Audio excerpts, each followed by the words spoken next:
That's why we must see things with the eyes of faith and believe. Today, we're going to start on a subject. We finished our subject about God promises and inheritance. Today, if you, the people that want a title always for a message, this is the title. The power of your spoken word. Amen. Amen. The word that you utter from your mouth. You know, when we talk about the word, for those who watch tennis, you know, there are people that lose the game just because they make their own mistakes. They keep on pushing that ball out of the court, they keep on hitting the net, and they lose the game. That's how I compare using our tongue. We lose the battle against the devil because we keep on doing our own mistakes. It's amazing how Christians use their tongue so freely. They defeat themselves. They kill their businesses. They destroy the destiny of their children just with their tongue. And then they come in the presence of God. Waymaker. They worship him with the same tongue, and at the same time they go and destroy people. The power of your spoken word. Let's open our Bible into the book of Joshua, chapter 1. We're going to read one verse, verse 8, which is a good verse. Everyone in the Christian faith knows that verse. We're going to use that verse to teach you today the power of the spoken word. The word that comes off your mouth. And one day has the promises to change the way they talk. In the name of Jesus. You keep defeating on yourself all the time. You lose at your workplace. You don't iron at work. We don't get a place of worship because we utter a word that destroys the power of God to work into our life. Joshua 1. The Bible says, keep this book of the law always on your lips. Meditate on it day and night, so that you may be careful to do everything written in it. Then you will be prosperous and successful in whatever you do. Amen. The power of the spoken word. The Bible says this book of the law, the Bible, the meditation, you must keep it on your lips, not in your heart. Something that is on your lips will come out. Keep it on your lips. The word of God. In your mouth all the time. Not in your heart. It must come out of your mouth. Only the word of God, if possible, should come out of your mouth. Amen. This was told to a man that the big assignment to lead the people of God into the promised land. If you want to lead yourself, you want to lead your family, you want to lead the church, you want to lead the youth, whatever you want to lead in the promised land, the book of the law must be on your lips all the time. In the morning you wake up, that book of the law is on your lips. You go to bed, that book of the law is on your lips. Not the things that you hear from television or something like the book, the book, the book, the book, the book of the law. Amen. This is what the Bible says in the book of Proverbs 18 verse 20 to 21, so that you understand the power of your spoken word in the name of Jesus. When they talk about lips, they compare it at the same time with the tongue is the same. When the Bible talks about the lips, it's the same as we talk about the tongue. The book of Proverbs 18 verse 20 to 21, it says, from the fruit of their mouth a person's stomach is filled. With the harvest of their lips, they are satisfied. And 21 says, the tongue has the power of life and death, and those who love it will eat its fruit. Our tongue has the power. It's a powerful weapon. It's a powerful tool. But it's also a very dangerous tool, because it's got the power to life and death at the same time. We would prefer it to have only the power to life, and the evil ones will prefer it only to have the power to death. But it's got both powers. Powerful powerful weapon. It can be a weapon of massive destruction in the name of Jesus. You can see a giant man with a lot of muscles. You may not be able to overrun him with your fist, but with a small word, you can bring him down, depressed, completely defeated with your tongue. The tongue is a powerful weapon. It has got the power to life and to death at the same time. So the Bible says, those who indulge in it will eat its fruit. Those who love the tongue, they love speaking. They love speaking. Can I see the hand of people who love speaking? Myself, as a preacher, I love speaking. I love it. I love speaking. I don't know about you. Maybe you want to keep quiet all the time. But let me have some news for you. We are talking beings. It's impossible to be a mastulele, dula, nomsindo. That's Zulu. I don't know it in Xhosa or in Afrikaans. No noise. No, we are talking beings. We have to talk. Even the deepest secret of a person, he will talk about it. As long as you show him love. That's why there is no secret that people keep. Don't tell anyone. It's a secret. Then the other one goes to the other one. He says, don't tell anyone. It's a secret. Then the third one goes and tells the fourth one, don't tell anyone. It's a secret. Because we are talking beings, we like to talk.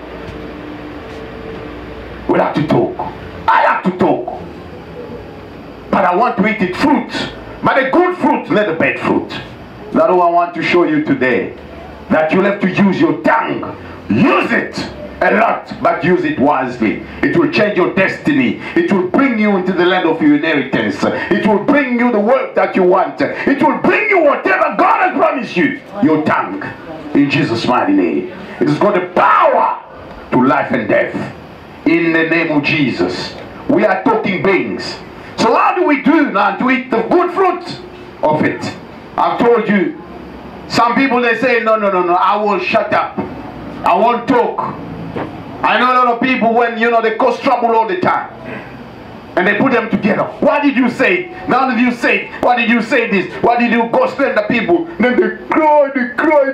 No, I won't do it again. Then they decide, I won't talk. So they wake up in the morning. At breakfast, you even greet them, they don't answer you. They've decided. They've taken a decision. They think they are strong. Then they go to work. Then they see the friend. Then they call him in the corner. Say, come, but don't tell anyone. You know what happened to Sister Karin? Blah, blah, blah, blah, blah, blah, blah, blah. Then at midday they realize, oh, no, I'm doing wrong. Let me shut it again, koala. Then they shut up for 30 seconds, for 30 minutes. Then they see another guy. Then they open their mouth. Why is your hair like this? The guy gets upset now. They're upset at someone. They keep on talking when they've made a decision. Why is that? It's impossible for you and me to tame the tongue. Amen. Yeah. Don't even try. It doesn't work. You know why it doesn't work? But the Bible talks about it. Let's go into the book of James 3, 1 to 12. We're going to read a long passage. Then you understand that you can't tame it. It's an evil. If you don't control it with the power of God. It's only God in your life that can control it. James 3, verse 1 to 12. The tongue is an evil in your mouth if you don't really use it properly, according to what the Bible says. James 3, 1 to 12. This is what it says. Not many of you should become teachers, my fellow believers, because you know that we who teach will be judged more strictly. Why is the pastor not doing anything? Because I'll be judged more strictly. You can shout on people. I can't shout on people. Why is the pastor not chasing them out? I can't chase. I'll judge more strictly than you. Amen. For those who answer, oh, why is the pastor tolerating? This is why. Because I'll be charged more strictly than many of you. And then if you want to be a teacher, you must be very careful. We all stumble in many ways, the Bible says. Anyone who's never at fault in what they say is perfect? Who can put his hand here and say, I'm perfect? Amen. We all stumble with our tongue. Sometimes without even knowing. Sister, I see that you are... Oh, she get upset. What do you mean?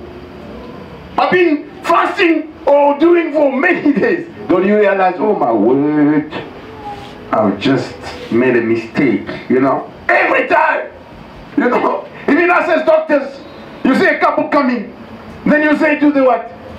To the woman, is it your son? Oh, it's my husband.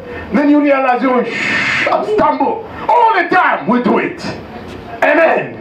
We do it all the time. If that no one is stumbling, then he's perfect. You know, sometimes you mean to do good. You say on your tie, you know, you could have taken a whitish color. What do you mean? What's wrong with my tie? The guy gets upset. We all stumble at one time or another. Able to keep the whole body in check. In Jesus' mighty name. Verse 3, this is what it says. When we put bits into the mouth of horses to make them obey us, we can turn the whole animal. Or take ships as an example. Although they are so large and are driven by strong winds, they are steered by a very small rudder. Whenever the pilot wants to go. Likewise, the tongue is a small part of the body, but it makes great boast. Consider what a great forest is set on fire by a small spark. Amen. The tongue also is a fire, a well of evil among the parts of the body. It corrupts the whole body, set the whole course of one life on fire, and it is self-set on fire by hell. All kind of animals, bird and reptile, and sea creatures are being tamed, and have been tamed by mankind. But no human being can tame the tongue. It's a restless evil, full deadly poison. You want to prove? You can't tame the tongue. You know, people have been killed. Politicians have seen their family destroyed just because they made a small comment. And the guy in power think, oh no, they want my chain. And they killed them. They destroy the tongue of evil. How can I control my tongue? You cannot tame it. But there is one that has created the tongue. It's God himself. He knows. The one that has created it is able to control it. In the name of Jesus. Amen. That's why in the book of Psalm 141 verse 3, the psalmist says, set a guard over my mouth, O Lord. Keep watch over the door of my lips. Some of you were to get about 70 angels to keep watch over your lips. Because all the time you go one way.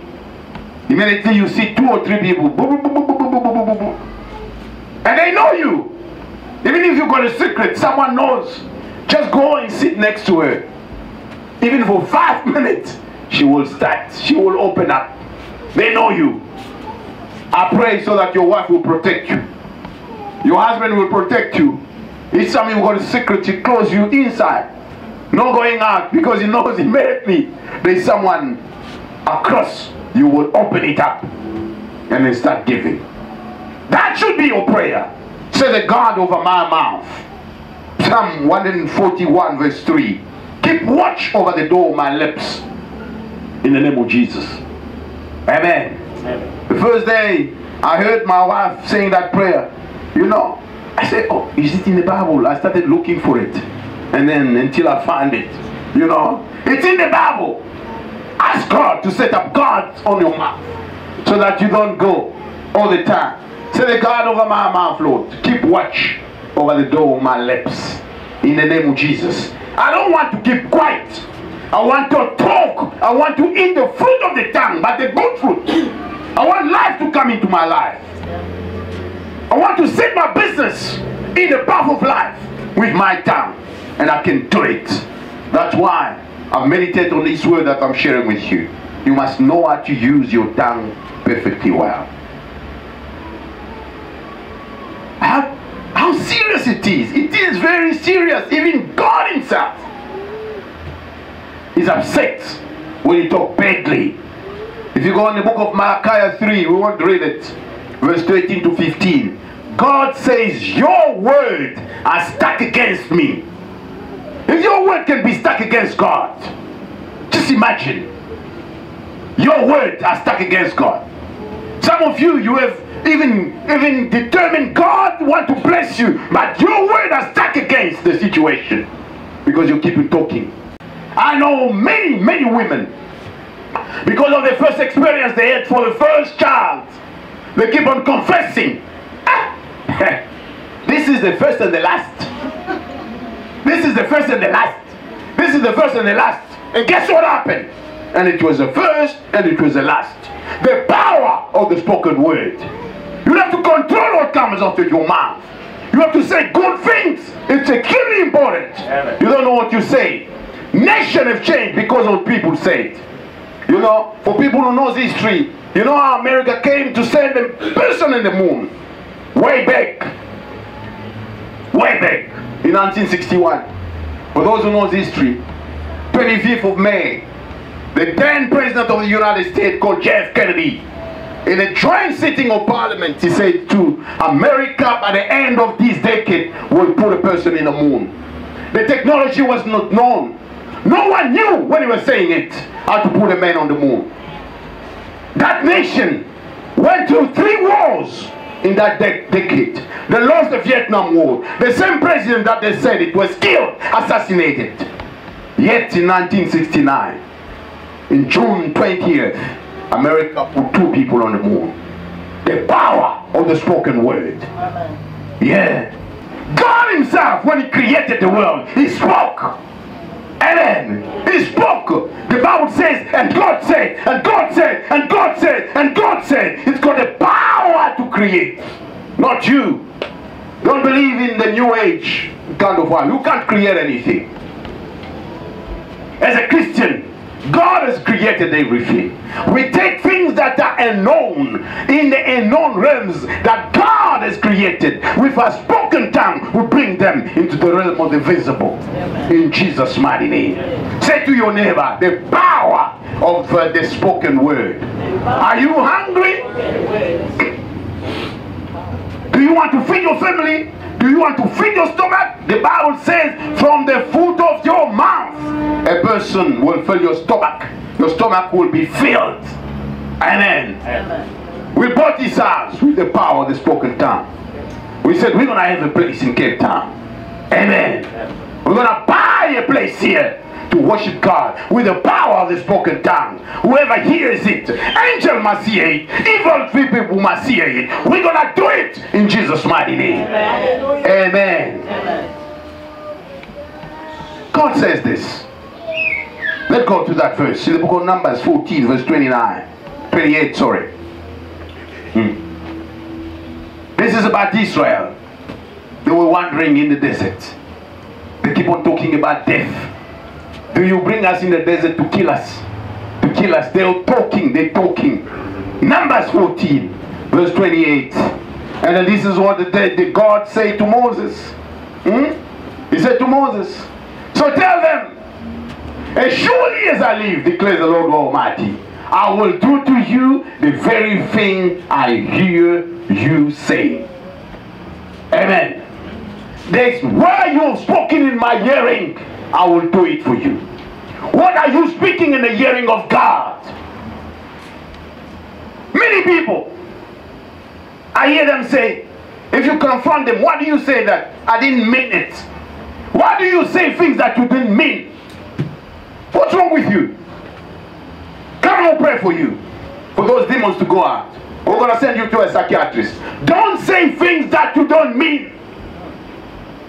Amen. Amen. Speak to the situation. Speak the thing you want to see in your life, not things that you don't want to see.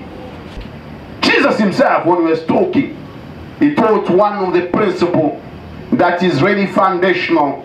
He says this in the book of Luke 6:45. He said, a good man. We all good men here. We bring things out of the good stored up in the heart. And evil people, they bring evil out of the evil that is stored in their heart. Whatever you bring, it's in your heart. How did it get there?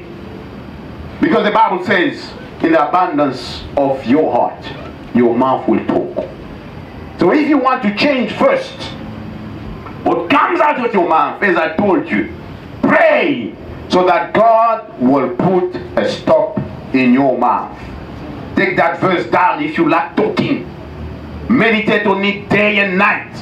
Psalm 141 verse 3. Take it for you. Set a guard over my mouth, Lord. Keep watch over the door of my lips.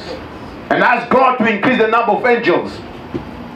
If you put 2, you said, no, I keep on talking, God. Ask for 5, 6, until you got a whole legion of angels guarding your mouth, so that He controls it. Number 2, the Bible says, from the abundance of your heart, your what? Your mouth will speak. What are you filling your heart with? You keep on watching intrigues on TV. This one taking the husband of that one taking the money of that one. This young girl going out with this one going. What do you think is going to come out of your mind? It's garbage in, garbage out. Yep. It's a computer system. You're not spending time with people that swear at work. Filthy jokes, you like them. They're having pastors who like filthy jokes. And they end up even doing filthy jokes on the pulpit. Because all the hearing is full of their heart. My wife asked once a question, how do you produce good fruit? Do you make an effort? If you see the mango tree, when it sits making effort, I want to produce my mangoes. I want to produce my mangoes. No! It's like what is said in the book of Psalm 1. Blessed is the man that do not walk in the ways of the ungodly. Stop walking with the ungodly. What's wrong with you? Stop those friendships. Cut them out. You know what? They will feed you with things in your heart. It will come out. It will bring bad things. I've got many friends. Many friends. I've cut them off. I'm making new ones. Like Gabriel Kabuluku into the Lord. Amen. Those from days when you see them, they want to remind you what happened at varsity. You remember when we started at varsity? You remember that girl we met? I don't want to remember anyone. I've never met any girl in my life. Only my wife. In Jesus' mighty name. Amen. You know, don't meet them. They will remind you of things they want to bring them up. Refuse in Jesus' mighty name. Cut them off. Because the abundance of your heart will do what? The Bible would say, be careful what you hear. To be honest, some of the people, just because you are pastors, you want to get them out of your office very quickly. But because you are pastors, you have to hear. Then you have to delete whatever they told you very quickly as they go out. Delete, delete, delete, delete, delete, delete, delete, delete. In Jesus' mighty name. I had a brother. You know, once upon a time, I was on WhatsApp. That brother, he's a brother in Christ. He keep on sending me pictures. This pastor has been caught with a woman. I mean, are you a witch or are you what? Why are you sending me those kind of things? Witch. That's how people who bewitch you. They started pumping you things. The Bible says from that abundance on your heart, you will produce bad things. Be careful what you hear. Stop hearing everything. Are you a dump or a garbage? Why are you attracted to bad things? Come, speak to me. Pastor, every time there's a nice gossip, I don't follow people, they come to me. Why do they come to you? You are like a magnet of bad gossip. You attract them. How did they come to you? No, I don't know. Maybe the Holy Spirit gives them my number. No, it's not the Holy Spirit. It's the devil who giving you the number. So number one, you ask God to put a guard on your mouth. Number two, fill yourself with good things. not get good friends, come. I'm here on Friday. I'll be your friend. I'll tell you nice stories all the time. We'll talk about the Lord. If you like business, I'll tell you more about business. Amen. Don't listen to filthy things. It fills up your heart. Stop. It's garbage in, garbage out. That's how you control what you talk about. If you read it, hallelujah belong to you. In the morning when you woke up in the morning, it's all, hallelujah belong to you. Hallelujah belong. That's what will come out of your heart. If you listen to other things, they will come out of your heart. Are we together? Yes. The power of the spoken word. Amen. Yes. How do you get from using your tongue properly? There's a principle in business that we call affirmation. In the kingdom, we call about confession. It's a confession of our faith. Whatever confession, I give you a list who you are. I'll give you another list of things you can do. What God has done for you. All those things. Bring them up. Bring them up. Talk them all the time. I'm the head and not the tail. People will fear me because I'm blessed of God. If I want a light note, one time I'm operating with an Afrikaner. He's an anesthetist. Then I'm operating, and he asks me, he says, Dominic, today is the day that Van Riebeck arrived in Cape Town. Then I asked him, who's Van Riebeck? And he said, oh, come on, man, you don't know history. I said, no, serious. On a serious note, who's Van Riebeck? And he was mocking me because I don't know Van Riebeck. Then I told him, today also is the birthday of Tipu Tipu. Then he said, Tipu Tipu, who's Tipu Tipu? Then I said, come on, man, you don't know history. You understand? There are many information that are irrelevant for you. Stop filling up your mind with those corrupt information. Amen. Yeah. Fill your library completely with the word of God. Amen. And then in due time, the Holy Spirit will do what? Will pull them out. Amen. That's why you produce good fruit. The Bible says, when you produce good fruit, you're like a tree planted on the riverside. Whatever comes on the river, water keep on coming on you. Keep connected to Jesus Christ. Jesus Christ, the living word of God. You keep being connected. Without him, you can do nothing. And then it all comes from him, from his word, from the Holy Spirit that will come out of your mouth all the time. Then you confess it in the morning as you wake up to say, I'm an anointed preacher of God. When I preach, my word comes out from the throne of God. Signs, wonders, and miracles follow the preaching of the word. In the name of Jesus, I'm a successful businessman. In the name of Jesus, I travel business class. In Jesus' mighty name, my jet is waiting for me. In the name of Jesus, you keep confessing, confessing, confessing, confessing until it comes to pass. Amen. You are defeating yourself all the time. I'm just a nobody. Lonely. I am so lonely. I've got nobody. You even sing song like that. You're not lonely. He says, I will never leave you, nor forsake you. I will always be there with you. In Jesus' mighty name. Amen. Amen. Amen. You keep on confessing the word. That's when he said they had victory because of the blood of the Lamb and the truth of the testimony. Whatever comes out of your mouth must be the truth of God that you found in the word of God. Amen. Amen. Amen. So now, if you come in a condemnation, let me give you some of the advantage of having a good word. You come in a condemnation. You got a situation when you feel that the devil is in your case. We're going to finish there. We've got a 5 minutes. I want you to do some confession of faith. There are people in the Bible that has been in the same situation.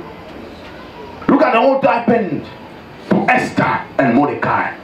They had Haman. Haman was on their case.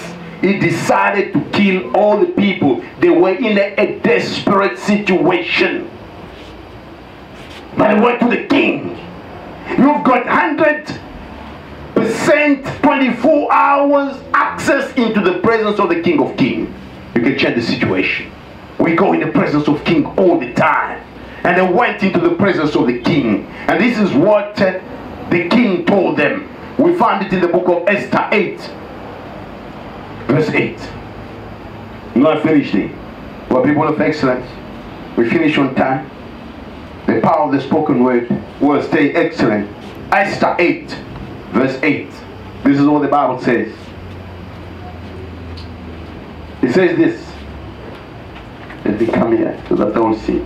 Now, write another decree in the king's name in behalf of the Jews, as seems best to you, and seal it with the king's signet ring.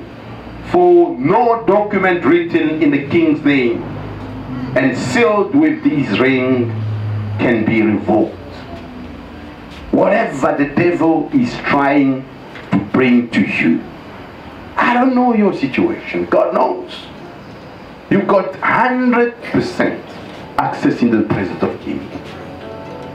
Today you're going to write another decree. Not all the devil has decided for you. I want you to write another decree. But you will ask me, Pastor, how do I write a decree? Psalm 45 verse 1. Amen. I'm going to show you how to write your decree today. Psalm 45 verse 1. We're going to stop there for today. You're going to write your decree. You're going to cancel whatever the devil has written for you in your life. You say, the director of music to the tune of Lilies, of the song of Korah, a skillful, a wedding song. My heart is stirred by a noble theme as I recite my verses from the King. This is where I want you to concentrate. The last part. The Bible says this: my tongue is the pen of a skillful writer. Your tongue, your lips are like a pen of a skillful writer. We're going to cancel all the decrees that the devil has written on your work, on your family, in whatever, in where you live. Whatever the devil has written for you, we're going to cancel it. We're going to delete it. And then you're going to use your tongue as a pen of a skillful writer. You're going to start writing your own decree. And the Lord has told you, have you spoken into my hearing? I'm going to do it for you. I want you to stand on your feet now.